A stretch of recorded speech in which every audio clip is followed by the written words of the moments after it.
سلام هموطنان عزیز. امروز در قسمت‌های مختلف شهر و بازار و محل‌های مختلف وقتی که روزانه قدم می‌ذارم در محیطی که ما هستیم، همیشه وقت می‌دیدم که مردم‌ها به این شکل کتابخانه‌های بسیار ساده و با امکانات بسیار ابتدایی هم جور شده دارن که وقتی که اینا یک کتاب مطالعه میکنن میارن کتاب اینجا میگذارن، کسای دیگه میتونن از این کتاب‌ها استفاده کنن که معمولا یک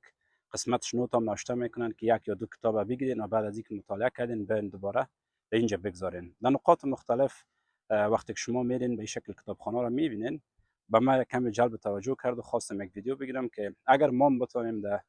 در وطن خود ما در جا و امکانات را که ما شما داریم به این شکل بوج از که اینا چیزای ساده هستند که میتونیم آماده بکنیم، اگر ما کتابخانه‌ای را داشته باشیم و کتابا را بتونیم اونجا قرار بدیم که هموطنان ما بتونن مطالعه کنن و بعد از اینکه مطالعه کردن دوباره اینجا بگذارن، بسیار یک کمک کلان میکنه. چون وطن ما شما، سرزمین ما شما و مردم ما واقعا به کتاب و به مطالعه و به علم ضرورت دارن و به شکل کتابخانه را میتونین شما مگر خواسته باشین در محلهای عام که مردم به او دسترسی داشته باشن که خوشبختانه ما شما اماکن چون مساجد داریم، در قسمت هایی که مسجد های ماست میشه به این شکل کتابخانه داشته باشیم، در بعض